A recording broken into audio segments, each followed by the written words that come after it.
So I got a camera up my butt. It's not that kind of channel. Hi, I'm Elizabeth and welcome back to another honest review. Today we are reviewing a colonoscopy. Hey.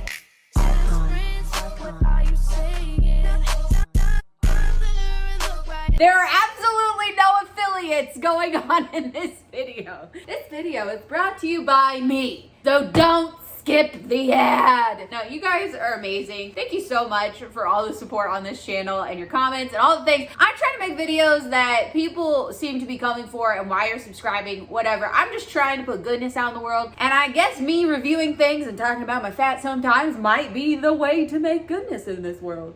So I got a camera up my butt. It's not that kind of channel, you pervert. Some of you are like, ooh, where's that? No, it looks gross. So a lot of you may be thinking, well, Elizabeth, you are so young. And I would say, in fact, yes, I am. I am currently 36 years old. I think the normal age for a colonoscopy is 45. I honestly don't know. I know it keeps getting younger because it used to be in the 50s, but more and more young people and people my age are getting colon cancer. So if you are at risk, please get a colonoscopy. That's what the whole video is gonna be. Please talk to a GI doctor if you are having issues. And if they recommend a colonoscopy, get one. So, what is it like to get a colonoscopy?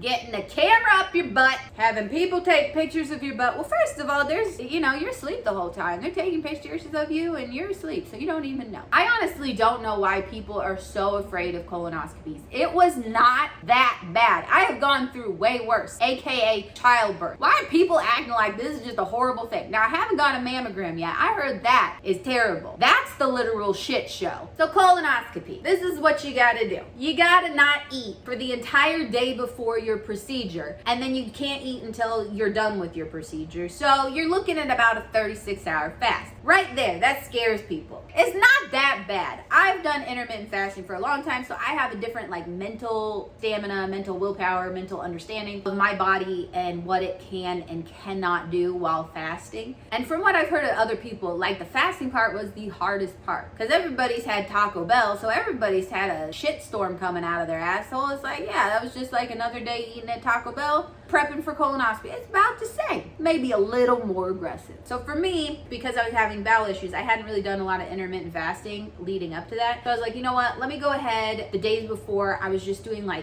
think 16-hour fasts. 16-hour fast, it sounds like a lot. It is not a lot. Let's say you eat dinner at 7 o'clock. You tell yourself, I'm not gonna eat anything for the rest of the evening, just till 7 a.m. when you wake up. That's 12 hours, it's already gone. So then you add on 4 more hours to that. That's only 11 a.m. It's really not that hard for me. But going into this, knowing I'm gonna do a 36-hour fast, I was like, let me do some intermittent fasting for a couple days, make sure I'm in a good mental headspace. Got a good dinner the day before my fast. One of the first things you're gonna wanna do to prep and start for this day is get yourself some Aquaphor, some Vaseline, something that you can put on your asshole as a precursor. Because we have all gotten food poisoning where it's coming both ways, but this side is always the worst because of the wiping. It's getting irritated. You just want the Aquaphor or Vaseline, something that's okay to put in the bumhole region to get it all nice and cush. So that way when it gets to the point where the shit storm is coming and you're wiping the whole night, it's fine. Your butthole is pre-treated and you won't be raw dogging it. Now, I'm a lady, so what I'm gonna do is shave my asshole. If you're gonna put a camera in my asshole, I'm gonna shave my asshole. I know that this doctor is probably seeing many men who are getting colonoscopies and they have the hairiest assholes, but I'm a lady. Call me old-fashioned. I didn't bleach my asshole, I just shaved it, I like to still keep a little natural effect. So there are 2 ways to clean the shit out of your body. First way is this prescription one, which I looked it up and it was $50. And I was like, I'm very nervous about because I've done the blood glucose test for pregnancy and it's this nasty orange drink that makes you want to throw up. So the Gatorade thing, which your doctor's office should have a nice set of instructions, is you buy a nice big old bottle of Miralax and you do about half of that bottle in the Gatorade and you mix it up in the 32 ounces. And in that 32 ounces, you're supposed to drink like 8 ounces every 15 minutes or something. It's spaced out, but you're supposed to be drinking it within that hour. They just want to see a shit-free colon. So they'll have all the instructions of what you're gonna do. So in the morning, all of a sudden, I had no problem releasing my bowels. It just shitstorm came down and I was like, is this it? I'm gonna have such a good colon. I don't even need to take the Miralax because clearly my body just expels itself through anxiety. So you start taking the Miralax drink thing by like 5 o'clock, the night before your procedure. By this point, you have fasted all day. You're allowed to have color-free beverages. I personally don't recommend that. As somebody who's fasted for a long time, if you have something, even if it's like a diet something, that makes me feel more hungry.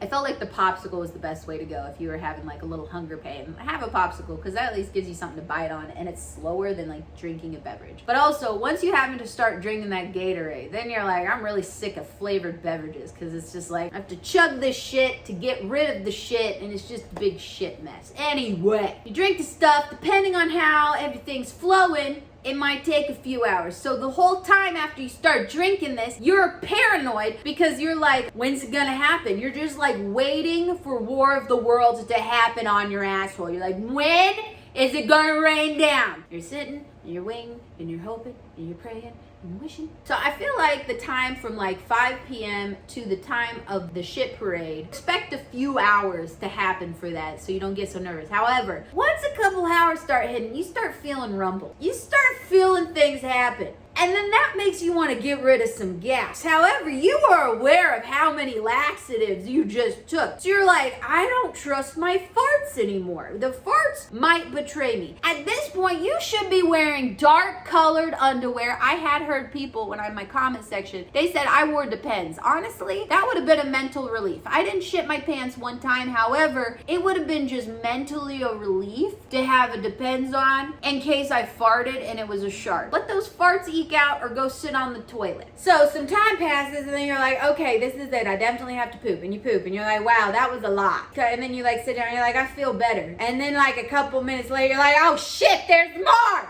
There's a sequel already. Normally it takes a whole year to release. Give me Steven Spielberg. We're ready for the sequel. And then you find out it's actually Fast and Furious 9. And there's like 15 sagas of this story. And it's all about family because your whole family is hearing everything you are doing and everything that has been stored in your body for your life. We all know each other better now. So that beginning part, it was a lot of running back and then it kind of settles. And then, but all of this stuff, it gets out literally everything. The goal is before you go to that colonoscopy, what's coming out of your asshole is clear.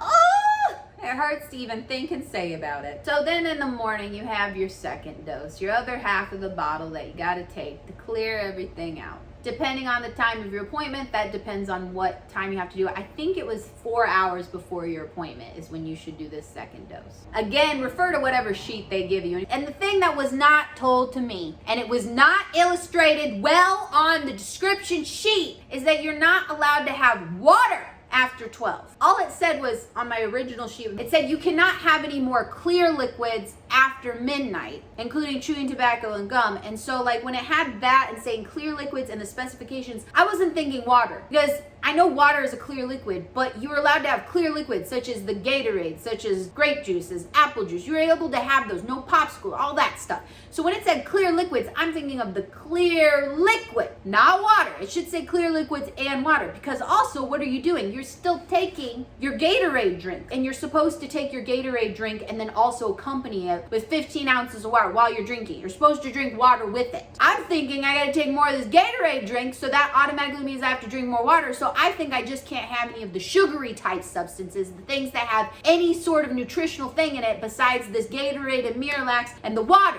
No, you're not allowed to have it because if you have water or any liquids like 3 hours before a procedure, you are more likely to choke. That was not explained by my first doctor. Thus, I could not get the appointment and I had to do another one and then all day. It was awful. Anyway, the goal being that your ass is just peeing clear liquid. Your ass is now a pee hole. And then from there, you go in there, you get in your gown, they check all the things, make sure you're all good, you make a video, You make a couple ass jokes and they put you to sleep. They put the camera in. The procedure is really like 15 minutes. I had 2 procedures, so I think it might have been 30. I didn't even pay attention to that. And you wake up, you're a little loopy, and that's it. You're not allowed to drive yourself home, so you have to have somebody take you home. You're not allowed to get an Uber either, so if you ain't got friends and you need a colonoscopy, you better go play some pickleball and make some friends. And you can frame pictures of your slimy, wormy asshole, because that's what it looked weird and nasty. God bless the GI doctors that get into colonoscopies, that you're just sticking cameras up people's butts. You're either a freak or an angel. I don't know. Chris Angel missed the mark. He should have been a GI doctor doing colonoscopies because he is an angel freak, all right? Out of curiosity, I needed to know how much shit I was full of. Because I know I'm full of shit, but exactly how much shit am I full of?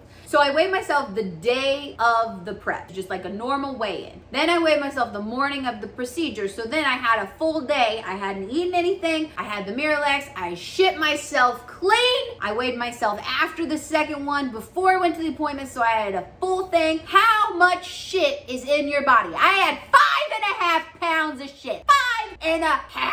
That's a whole lot of shit. We joke, you're like, oh, I am just one stomach bug away from my goal weight. Well, how much did I gain back the next, my appointment was like at 12 o'clock, so I didn't eat until like 1:30. So it was a huge fast, plus getting rid of all your shit, and 1.5 meal, because I had my lunch, it was pretty big, and I didn't eat too big of a meal for dinner. 1 meal isn't going to like glunk up and re-clog all my intestines and getting all that shit in there. So we're talking water weight, shit weight. So I weighed myself. How did it fluctuate back up? This is science, purely science. This is why we don't skip the ads, because I'm doing science, we're researching, we're getting facts. Well, I gained 4.5 pounds back. I only fluctuated a whole pound. So if you ever get the bright idea that you should take a laxative and you think it's gonna clear out and it's gonna just like help you with your goal weight and do all the gene side, all that pain and suffering is worth 1 pound. 1 pound. It's not worth it. I don't know why people are so fascinated with weight. Marketing is a bitch. Well, this is probably the longest video I've ever had to film, and it'll be a pain in the ass to edit. So thank you so much for watching. I hope you guys go and get your colonoscopy if your doctor recommends it, or if you are in that bracket of age and you've been pushing it off, or you have family history of some issues. More and more people are getting colon cancer. This is not sponsored by anybody. This is just my own research of knowing things that, you know, it's really not that bad. It's one shit show of a day, and that's it. If you're afraid about doing the colon cleanse and the fasting, it's not that bad. You have gone through worse. I swear you have. Think of 5 things that have been worse than shitting your brains out. Think of 5 times in your life that you shit your brains out. This is better than a stomach bug, because stomach bug is churning. This, it's churning a little, but it's different. If that's why you're afraid, please don't be afraid. Please go get a colonoscopy. I hope you found this review helpful. I don't... Probably the weirdest review I've ever done. I say that a lot though. Let me know if you like this video, and as always, thanks for watching.